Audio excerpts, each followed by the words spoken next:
Can I have approval of the minutes of March 3rd, 2026? So moved. Do I have a second? Second. All in favor? Aye. At this time, we're going to do new public business. If you'd like to say something, please go up to the microphone, introduce yourself. Bill. Yep, and then Bill or Bill tonight, and the okay, and the clerk will have her timer for 3 minutes, please. Thank you.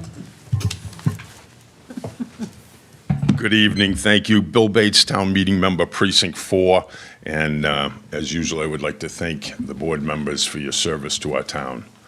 I rise tonight to talk about the RRFBs, the rectangular rapid flashing beacons that we've been talking about for a couple of years now, and wanting to get them at as many locations, crosswalks as possible, as soon as possible. Because as you can see from the information I've supplied to you, it's a proven safety measure, and they cost between $10,000 for just the units, but then we may have to get into updating ADA compliance at each one of the crosswalks before you can. So if you touch it, you have to do that. So I'm here tonight to tell you that I've got a citizen's petition I'm going to consider submitting before your noontime deadline this Friday. But I'm working with the town manager, with Aaron Henry, the director of land use, and everybody. And I don't want to make it worse. I want to make it better. I'm just concerned that the way we're going now, you were kind enough to put in the budget for one per year. And that would take 5 years to get to where we want. Some of the crosswalks I'm talking about, Poplar Street at Belgian Road, crossing guard was hit there in January of 2020. Where I'm a crossing guard, Maple Street at Burley Ave, a middle school bike rider had his tire hit while I was trying to cross him. Maple Street at Forest Street, kids from Spring, Autumn, and Nichols Street crossed there. And Center Street at Southside Road is very poor sight lines from 95. And the last one I mentioned is High Street at Porter Street, because we have the elderly housing there and many elderly people crossing. I just want to get as many RRFBs installed as soon as possible because I believe they save lives. Thank you. Thank you. Bill?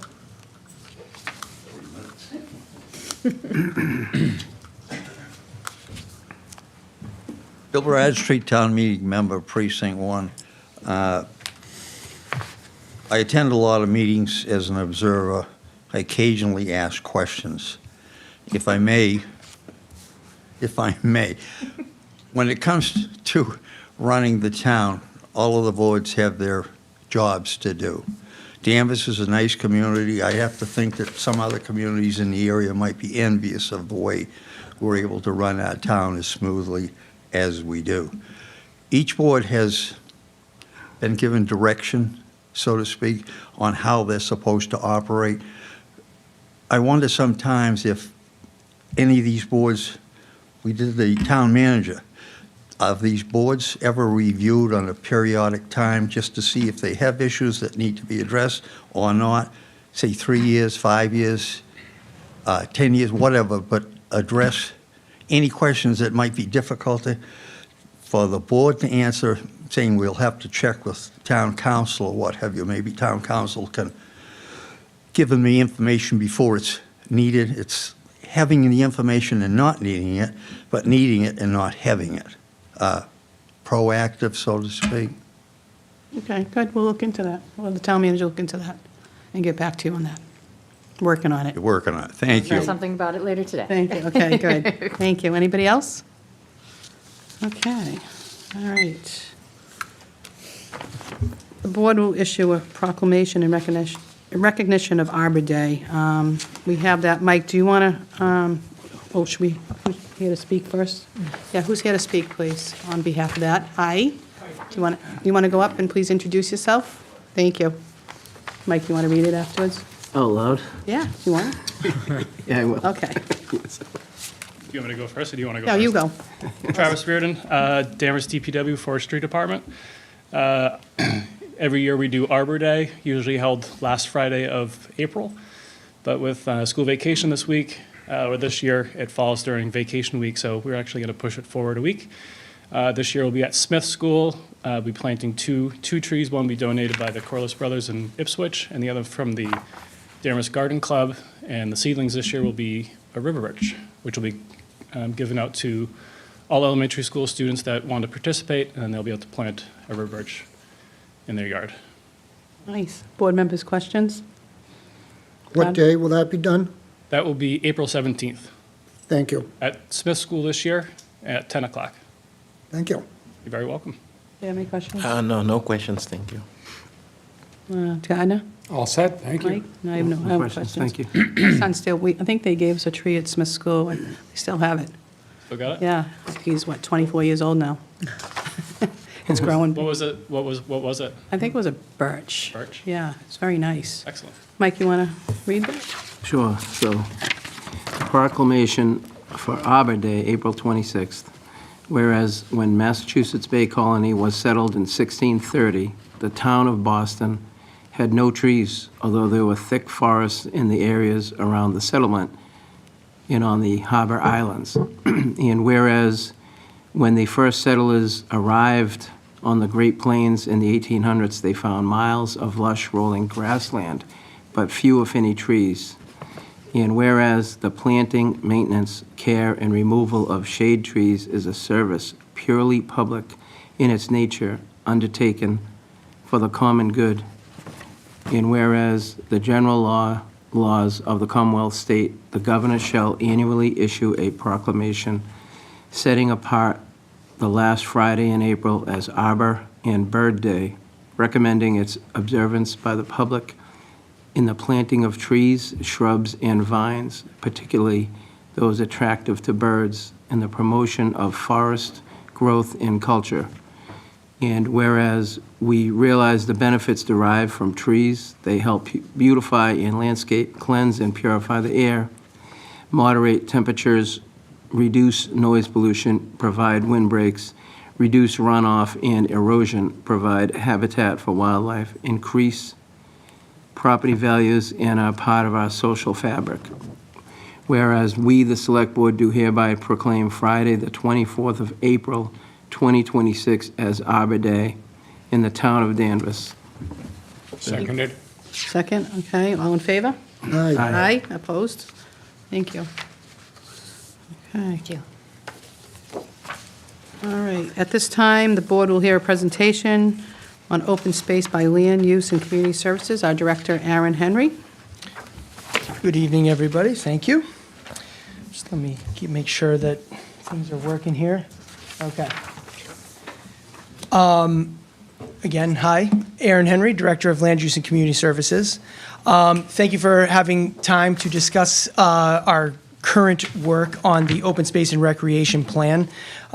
This is just intended to be kind of a high-level overview. We do intend to come back to the board maybe in a month and a half or so when your schedule is a little bit lighter, looking for more substantive comment and looking for potentially a vote. But tonight, just kind of trying to walk you through a very high-level explanation of the project and what we're doing. I know a few of you got hard copies of the document. All of you got an email version. It's 400-something pages.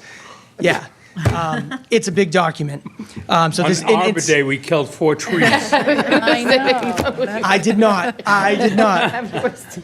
Mike, you read it, too. So I do want to say the version that you received is still considered a draft. In particular, the only real element we still have to finalize are the maps in the plan. There are some placeholder maps, and those are accurate, but we want to kind of gloss that up a little bit and make them all look similar. So that's the biggest piece of work that we still have to go.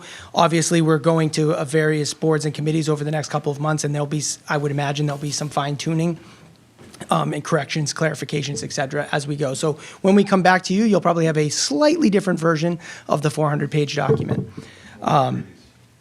What's that? More trees. Yeah. No, that's quite all right. So what is an open space and recreation plan? in short. It is the definitive resource on a community's natural areas, open spaces, and playing fields. Based on state feedback on our last open space plan, we were highly encouraged to do a complete rewrite. And I think what that was based on was that essentially the last couple of iterations were just updates. So we went in and tweaked the language that we needed to tweak to make it time sensitive. And the state finally told us, hey, you probably need to redo this whole thing. So this was started anew from the ground up. There was also a particular emphasis on Chapter 5. So Chapter 5 is the town-owned inventory of property. We've looked at that in depth in 2019 under Town Manager Mr. Bartha to figure out if there was any properties that we might be able to use for affordable housing, to see if there was anything we were missing, to see if there was any remnants that might be saleable to an abutter. So we had a pretty good start on our inventory, but we went even deeper with this plan, and I believe what you'll find in this plan is the deepest, most thorough dive we've ever done on that. We went into the Registry of Deeds and made sure we tracked down the deeds of all these properties. So again, we really went hard into that. And then a specific add-on that we built into this plan, not required by the state, but what we wanted to do was take that inventory even further and try to really inventory the facilities themselves. You have to do what's called an ADA self-assessment. So you do have to go out to the parks and the facilities and see how people use those parks and how people can access them. But what we also wanted to do was really try to figure out, this backstop, how old is that backstop? And when it's up, how much is that going to cost to replace? We bit off, I thought we'd be further along. I think we bit off a bit more than we thought we were biting into when we started, but we were able to kind of create a bit of a backbone that we are using as part of the capital planning process here. And we did start that process with this current budget. So again, we did this little extra work to try to help us understand our obligations long-term and what our open space inventory really costs us. So, grants. Why are we doing this plan? A big reason we do this plan is that the state has made having an active and approved open space and rec plan a prerequisite for many grants that are out there. This is just a list of some of the grants that are specifically contingent on having an open space and recreation plan. More broadly, the state has a thing called the One Stop, which they're starting to fold more and more into that program. But these are the grants that are specifically, you must have an open space plan on file in order to access these grants. Over the years, we've used many of these. Most recently, we did use a Mass Trails grant. That paid for the bulk of the costs associated with what we call Phase 3 of the new rail trails Grove. So again, these plans are great. They're good to have on file, but selfishly, there's also a reason we do them because we want to make sure that we can tap into those grant resources when we have a project that fits the bill. Again, I'm sure someone here will say, I don't remember you guys doing any community engagement with this. So I will say, we jumped on the back of Resilient Danvers, and then there was Strategic Danvers, and then that last summer we did some outreach. I will admit, I think the community was feeling a bit fatigued with all the surveys and the questions. Nonetheless, we got almost 500 comments on the open space plan specifically. We had almost 700 interactions. So over half the people that came to the website to review the open space plan submitted a comment to us. So again, understanding that we would love to have had more feedback, but I think the feedback we got was really good. And on that, I will say, the feedback we received was largely consistent with that of Resilient Danvers and Strategic Danvers. Existing spaces like Endicott Park, the rail trails, plural, and Sandy Beach were consistently mentioned. LaBelle's Grove was mentioned a lot.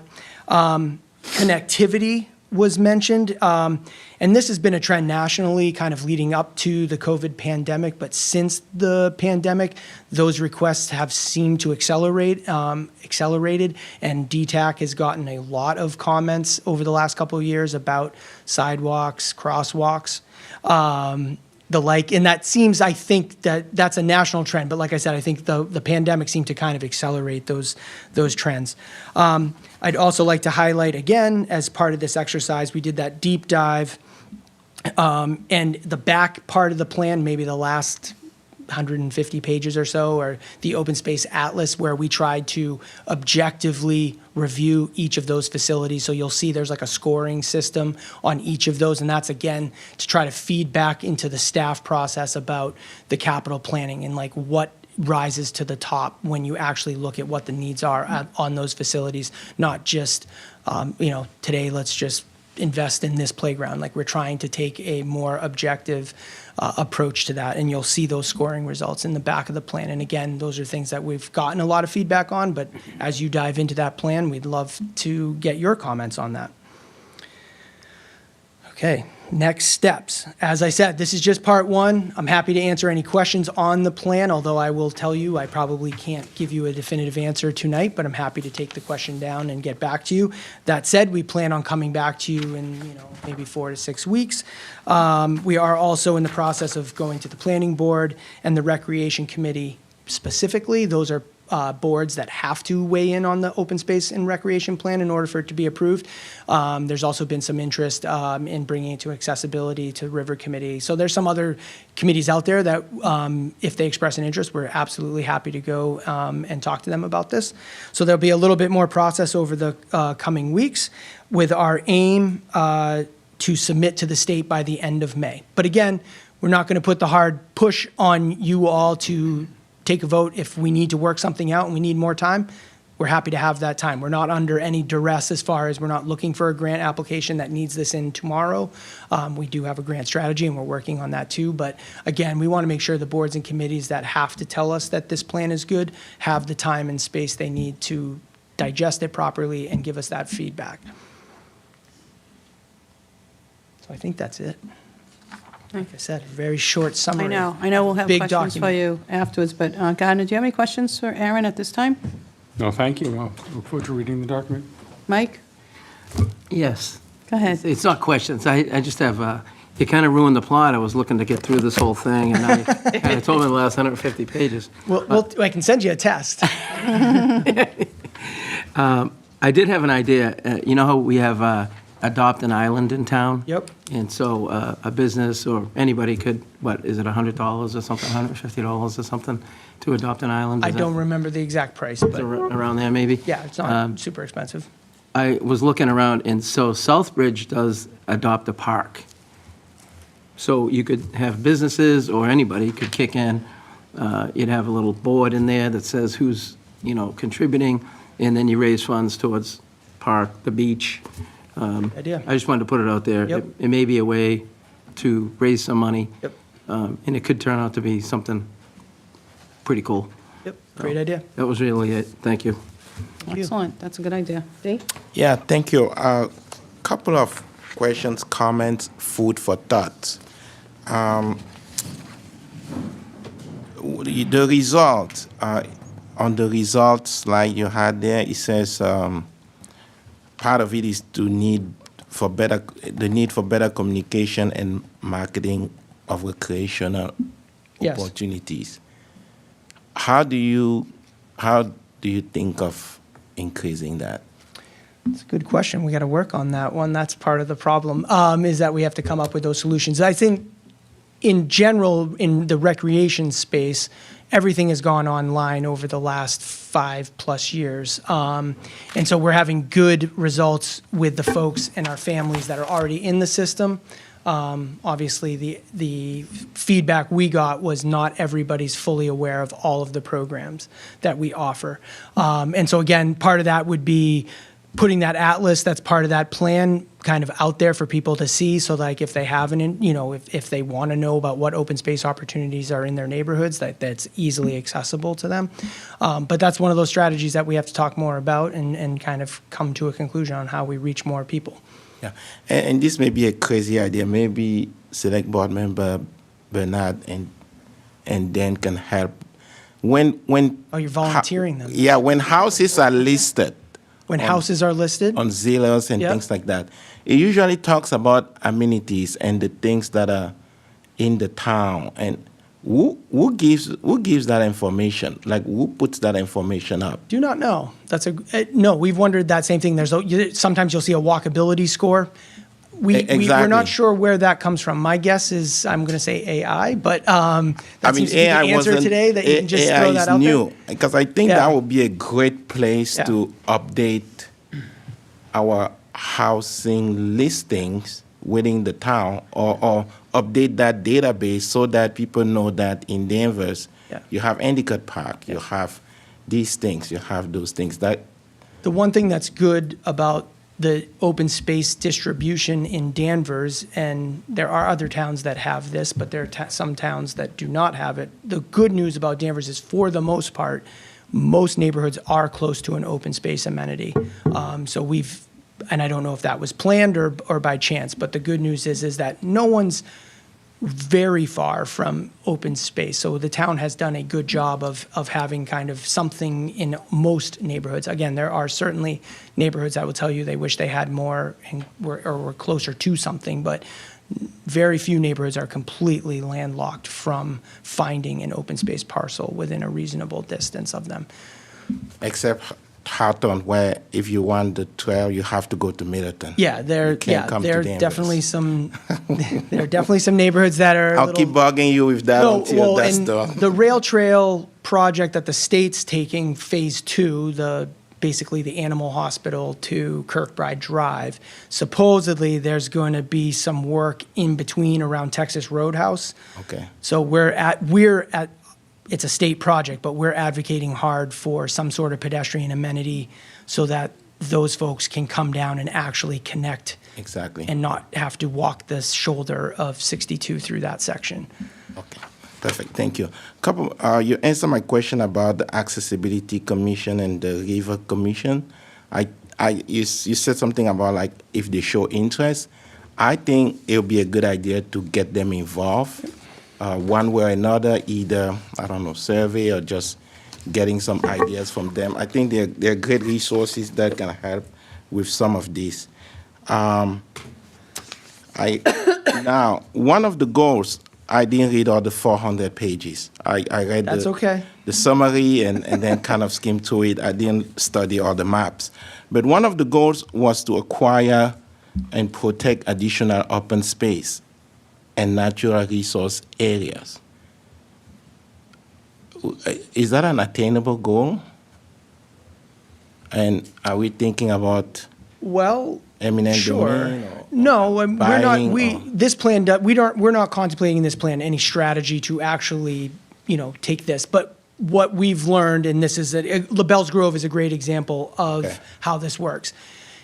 Part of the inventory work of Chapter 5 is to identify privately owned parcels that might be considered open space at some point down the road. Any parcel included in Chapter 5 is eligible for some of these programs. So the town had put LaBelle's Grove on, I think it was the 2001 open space plan. So then years later, when the family decided to sell and approached us for purchasing it, because we had it in the plan, we were able to tap into a grant program to help us acquire that. So to your point, it doesn't mean we have to acquire those properties, but we do have to think about what land is out there that we might want to acquire if we want to leverage funds to help us obtain those. And I would say there are some larger parcels still out there that, again, I mean, if we could fire up the printing press in the basement that doesn't exist, I think there are parcels out there that people would say we should acquire that. A few years ago, I won't go site specific, but there are some opportunities that have come up that Okay.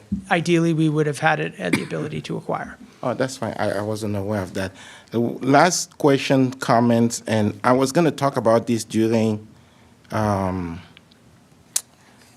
select board member updates, but I think this is really fitting because one of the open space inventory is the Crane River Marina, which I understand is the only public marina in Danvers with about 68 boat slips and enhancing water-based recreational opportunities. So the Crane River Shoreline Climate Adaptation and Resiliency presentation meeting is scheduled, and this was going to be my update from the River Committee. So just for the public, that's scheduled on March 25 at 6:30 at the Senior Center. And because the town has observed coastal bank erosion along the shoreline of the Crane River, especially on the northern shoreline from John George Park east to approximately number 57 River Street. So this is an opportunity for the residents to actually come and hear some updates about that. I was going to bring that up during my update of subcommittee, but I think talking about open space plan, this is really fitting. Yep. To We appreciate the do plug. that. Yes, and I will also reiterate to you, Madam Chair, that I think as a board we probably should visit some of those things when the weather gets nice, because there's a lot of volunteers at the River Committee who do amazing work. Yep. Thank you. Excellent, good. Thank you, Dan, did you have any comments at all? A couple of follow on Dee's comments and questions. When the rail trail was approved, that became a great selling point for real estate listings. Any good listing agent would put in there near the rail trail to help make that property more appealing and the community more appealing. So it's things like open space, rail trails, education that people look at when they're looking to buy a house. So it's very true. And the Crane River, I'm glad they're having a presentation. That's been an issue for time. Yeah.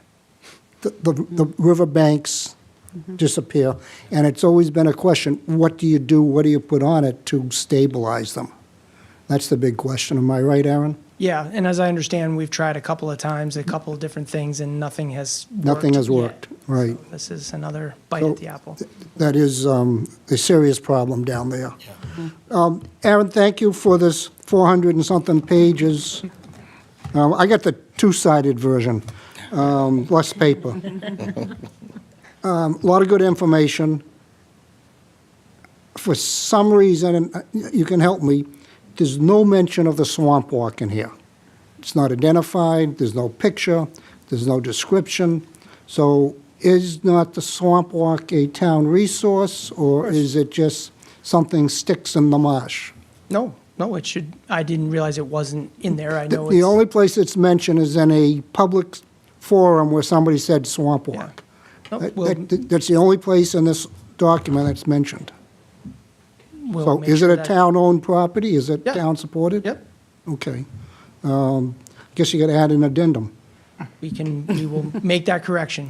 Thank you. I look forward to you coming back. I did look at it pretty close, familiar with most of it. I served on the Open Space and Recreation Committee. I can't remember when it was. Yeah. It might have been in '08, '06, or something like that. But you've done a lot. You're right, a couple of years, a couple of times, you just updated the previous work. Yeah. There's really nothing ever new. Yeah, I mean, we still borrowed some language from the older plans, but the state basically said, it's clear, you guys are just, can you actually start over? No, this is good. I look forward to you coming back and would like to hear what other committees have to say about it. It's great that we have all these parks, the schools, the different resources. It's very good. Thank you. Appreciate it. Excellent, some points well taken. Thank you, Aaron. No So we'll worries. see you in about 6 weeks or so? Yeah. We'll figure it out, When the right? manager lets me bother you again. Okay, no, you never bother. Thank you. So this isn't a vote, board members. Aaron will be back. And Madam Chair, if I may, I want to just acknowledge and thank Travis for sticking around the interaction between the land use team And the DPW team, particularly the grounds and parks team, is incredible, and we're very lucky to have both of those dedicated groups. So they're out there kind of planning the work, and Travis's team is out there doing the work. So I appreciate that very much, and we're working together as Aaron mentioned, to put together the 5-year capital plan. So when you are approving, and it starts this year, when you're approving grounds warrants at town meeting, we have taken the time, starting with this plan, to start to build that 5-year capital plan. So you will see kind of an outlook 5 years out. So each time know that it underwent this kind of rigorous review. So thank you. Thank you for staying, Travis, too. Thank you. Thank you, Aaron. Thank you. No, that's great. Excellent. With that being said, we'll have the town manager will report to the board on various items of interest. It's my turn already.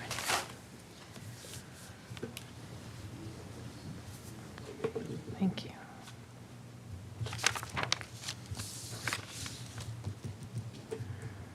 I didn't realize I was next. Okay. So I will start with what I meant to bring copies for you of, but it printed on strange paper. I just want to remind the board, and I sent an email today, and members of other committees, that the town council is doing a training for board members on Thursday, April 2nd, 6 to 7:30 here in the Toomey Room, to go through open meeting law and how to hold a municipal hearing training. I sent you an email today, so if you have, Member Trask had shared some questions with me with all of us at a previous meeting, those have been submitted. But if anybody else has questions in advance that you want to make sure town council reviews, please do. All staff that support boards and commissions are required to attend the training, and we highly encourage chairs in particular, but all members of boards. And that speaks a little bit to Mr. Bradstreet's comment at the beginning. What time is that, Jill? 6 o'clock. In this room? Yes. Let's see if I had other papers here. We're going to do a lot of scheduling tonight. I want to thank everyone who participated on March 7th at our budget meeting. Thank you, board members. I think it went really well. I was really happy with the interaction between the board, the public, the administration. I think it really reflected well on how this town operates, and I was happy to be part of my first select board budget review. But onward we march towards annual town meeting. A few important dates to bring up: March 20th, which is this Friday at noon. The warrant closes, so if citizens are considering submitting citizens petitions, please do so in the clerk's office by noon on this Friday, March 20th. April 1st, we will be sending out the budget books to all town meeting members in preparation for the budget review. On April 7th, starting at 5:30, thank you, select board members, have agreed to start the meeting early on April 7th. To start this warrant review, we will potentially and most likely be continuing on April 9th. The board will take public comment at those meetings, and the materials will be available. The draft warrant will be available online the week before, and of course, members, you'll receive it. April 13th, 15th, and 16th is the Finance Committee budget review and public hearing. April, that same week, we will be mailing the select board warrant out to town meeting members. Then we get a short reprieve during school vacation week. And following that, April 27th, 28th, 29th, the Finance Committee will review the warrant and have a public hearing. And May 1st, we will be sending out those Finance Committee recommendations to town meeting members, all leading up to town meeting on Monday, May 18th. So just trying to keep the public aware of those upcoming meetings. April will be very busy, and looking forward to working with everyone as we move forward on that. Update on road work I shared with the select board via email. Starting next week, weather permitting, construction on the water main replacement project on Wenham Street from Locust Street to the town line and Wellesley Road will take place. The weather is expected to last approximately 6 months and will occur Monday through Friday, 7 a.m. to 4 p.m. If you have questions, they should be directed to the DPW.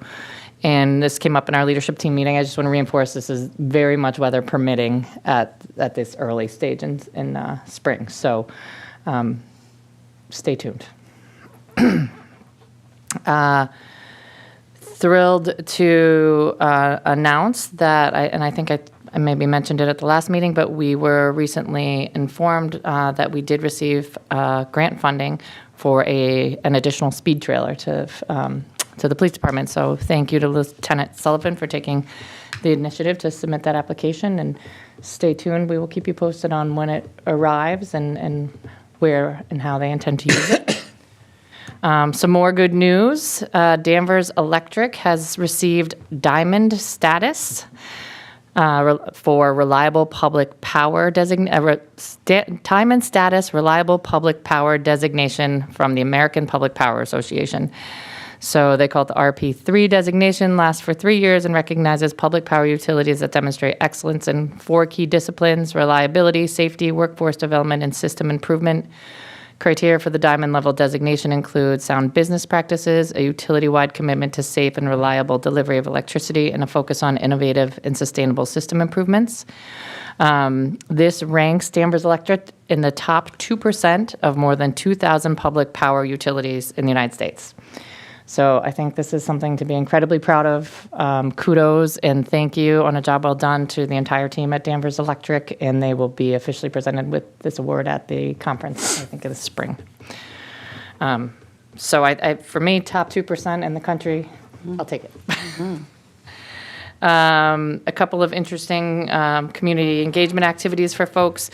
There's a project happening called the Wall of Heroes at Danvers High School. It's led by Sophia Hochter. She's creating a wall of heroes to honor Danvers veterans and those serving in the military. The wall will serve as a community-wide thank you and is dedicated to honoring the stories of pain, bravery, and quiet service within our local families. You can nominate someone for placement on the wall by visiting the Wall of Heroes website or picking up a form here at Town Hall or the Senior Center. And more details are available on the town website and social media. I think I saw a post on social media today. And Sophia was at the Operation Troop Support dinner this past Sunday, 2 Sundays ago. She did an incredible job speaking about her project and is very passionate. So if you need more information, please reach out. Our Cultural Council is updating their funding priorities and needs to hear from residents, community groups, and businesses in town on priorities for the funding that comes through the state to the local cultural council. You can visit our website or take their 2026 community input survey. I also recently saw this on social media, and that survey is open until April 10th. Some events of note coming up. The Governor's Conference on Travel and Tourism is hosted here in Danvers next week on March 24th and 25th. This year's conference focuses on innovative strategies to position Massachusetts as a premier destination. Madam Chairwoman and I offered a welcome message in their printed conference materials, and I will be joining them on day 1 to welcome attendees to our wonderful town. MMA Legislative Breakfast and the MAPC Legislative Breakfast are both this Friday. MMA is in Boxford and MAPC is in Salem. Myself and Aaron will be splitting our time and covering both of them. Really important opportunities to hear from, especially at this time of year, to hear from our advocacy groups, both the Mass Municipal Association and the Massachusetts Area Planning Council are really our biggest advocacy groups for municipalities in the state legislature. So we'll get updates on the budget and other legislative priorities at the state level. So I will bring that information back to the board. And you've already heard a little bit about Arbor Day. So we're planting the tree at Smith Elementary School on Friday, April 17th at 10 a.m. to celebrate Arbor Day. And we hope everyone will join us. Excellent. Thank you. All right. Next, the town clerk will provide an update on the May 5th, 2026 annual town election. Okay, so what we have, the ballot is really shaping up at this point. Most precincts have enough candidates. I'm still waiting for some nomination papers to come back. I do have one uncalled seat in Precinct 4, one opening there. And in Precinct 7, I still have 2 seats that don't have candidates for them. I would welcome anybody in any precinct who wants to pull papers. The deadline, you have 1 week from today to get your 10 signatures to get on the ballot. The deadline is 3/24 at 5 p.m. Ballot placement will be on Thursday next week, 6 p.m. in the Toomey Room here. We have 1 day of early voting on Saturday, April 25th, from 10 to 4 p.m. in this room as well. And then vote by mail is allowed. So if somebody wants to vote by mail, you can get an application online, or you can stop by our office and fill one out. And I think that's it, unless somebody has any questions. Any questions for the clerk? Gardner? Mike? No. Dave? Dan? Okay, thank you very much. Thank you Welcome. for keeping us informed. All right, the board will consider the consent calendar as items as they appear below. So moved. Second? Second. All in favor? To you, Madam Chair, Yes. should we change the time, the start time of the meeting for April 7? April 7th should be at 5:30, we said, right? Yes. Yes, 5:30. 5:30, yes. On the reminders. Yes. Yep, 5:30 Thank start. you for picking that up. Okay. Thank you. Okay, anything else? We have a second. All in favor? Aye. All opposed? Okay. At this time, we'll do correspondence, select board, new business, previous, new business, updates, and select board closing comments. Mike, you want to start? I don't have anything this time, No? sorry, Okay, but thank you. you're welcome. Dee? Yeah, couple of liaison updates. The HRC meeting, their next meeting is this coming Thursday, right here at 7 p.m. They did not have a meeting in February because when we had the snow day, we were closed on Monday and Tuesday, so they didn't have enough time to get the 48-hour notice to post the agenda. So the February meeting was canceled. Another update from the River Committee.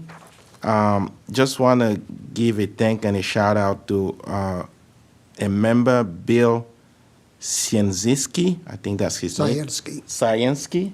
Okay. Yeah.